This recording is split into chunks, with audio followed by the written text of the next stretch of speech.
بسم اللہ الرحمن الرحیم۔ ایک مرتبہ صحابہ کرام سے رسول پاک صلی اللہ علیہ وسلم نے ارشاد فرمایا، اے میرے صحابہ جانتے ہو مفلس کون ہوتا ہے؟ تو عرض کی کہ یا رسول اللہ صلی اللہ علیہ وسلم جس کے پاس مال و دولت نہ وہ مفلس ہوتا ہے۔ تو یقیناً یہی ہم بھی کہیں گے جس کے پاس دکان مکان سونا چاندی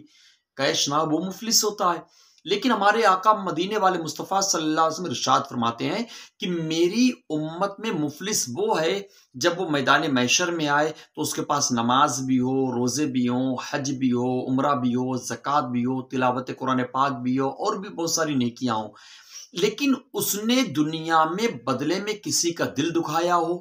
کسی کو گالی بکی ہو، کسی کے ساتھ مارا پیٹی کی ہو، کسی سے ادھار لیا ہو تو واپس نہ کیا ہو، کسی نے اس کو نیک سمجھ کے اس کے پاس امانت رکھی ہو تو اس نے امانت کو واپس نہ لوٹایا ہو،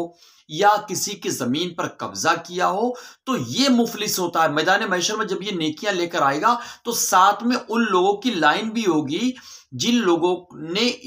لوگوں کا اس نے حق دنیا میں دبایا تھا، تو وہ لوگ اللہ تعالیٰ کی بارگاہ میں عرض کریں گے مولا عز و جل تو اسے جنت میں بھیج رہا ہے، اس نے دنیا میں میرا مال لیا تھا واپس نہیں کیا، ہم سے ادھار لیا واپس نہیں کیا، ہماری امانت جو اس کے پاس ہم نے رکھی تھی اس نے واپس نہیں کی، یا اس نے دنیا میں گالی بکی، یا دنیا میں اس نے دل دکھایا، یا دنیا میں اس نے قتل کیا، یا دنیا میں اس نے ہماری زمین پر قبضہ کیا تو اس سے ہمارا حق دلوا۔ تو اب دنیا میں مال کا بدلہ مال سے ہے اور آخرت میں مال کا بدلہ اعمال سے ہے، کیونکہ وہاں پر پیسہ نہیں چلے گا، نوٹ نہیں چلے گا، زمین نہیں چلے گی، وہاں پر تو اعمال چلیں گے۔ اب جب وہاں پر اعمال چلیں گے تو وہاں پر اس کے پاس اعمال ہی ہوں گے، مال تو ہو نہیں سکتا ہے، تو اللہ تعالیٰ جس سے اس نے ادھار لیا ہوگا واپس نہیں کیا ہوگا تو اس کی نماز اس کو دے دے گا، کسی کو حج دے دے گا، کسی کو عمرہ دے دے گا، کسی مطلب جیسے جیسے دل دکھایا ہوگا ویسے ویسے اس کی نیکیاں خرچ ہوتی رہیں گی، لیکن لائن ابھی بھی لگی ہوگی کہ اللہ اس سے میرا حق دلوا۔ اب اس کے پاس نیکیاں تو ساری ختم ہو گئیں، تو اب اس کے پاس کیا ہے؟ اس کے پاس نیکیاں نہیں ہیں، تو اب ان لوگوں کے گناہ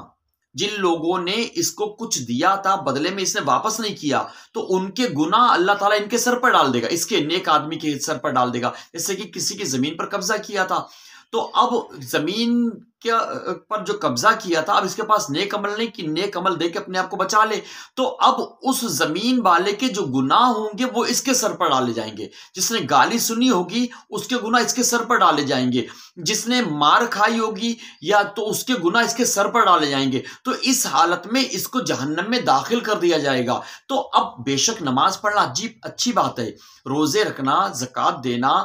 عمرہ حج کرنا یہ اچھی بات ہے، لیکن ساتھ میں یہ بھی دیکھ لینا چاہیے کہ ہم کسی کو گالی نہ بکیں، کسی کے مال کو قبضہ نہ کریں، کسی سے ادھار لے کر اس کو ہڑپ نہ کر جائیں، تو اس کا آخرت میں بہت بڑا صدمہ ہوگا، بہت رونا آئے گا لیکن کوئی فائدہ نہیں ہوگا۔ تو عافیت اسی میں ہے کہ مرنے سے پہلے اپنے اوپر اگر کسی کا مال آتا ہو تو اس کو واپس کر دیں، اور جب دنیا سے جائیں تو ایسے جائیں کہ کسی کا اپنے اوپر قرضہ نہ ہو۔ اللہ تعالی ہمیں اور آپ کو عمل کی توفیق عطا فرمائے۔ کلمہ پڑھیے لا الہ